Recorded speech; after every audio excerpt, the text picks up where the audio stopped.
Nitahimidi Bwana kila wakati, sifa zake zikinywani mwangu daima.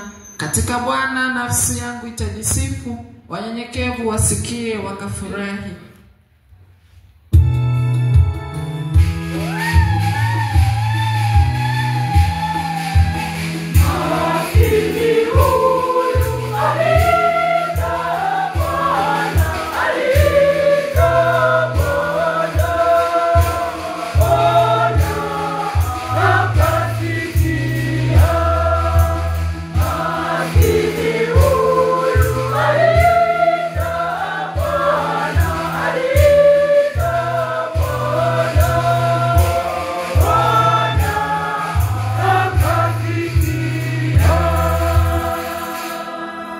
Uso wa Bwana ni juu ya watenda mabaya, ili aliondoe kumbukumbu lao duniani.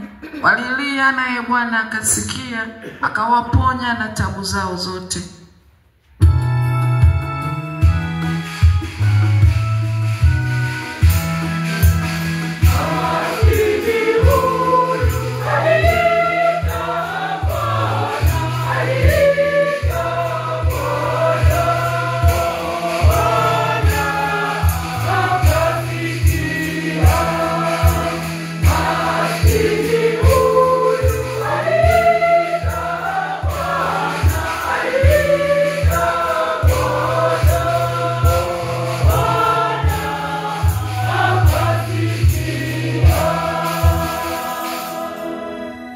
Moyo na waliopondeka roho huwaokoa.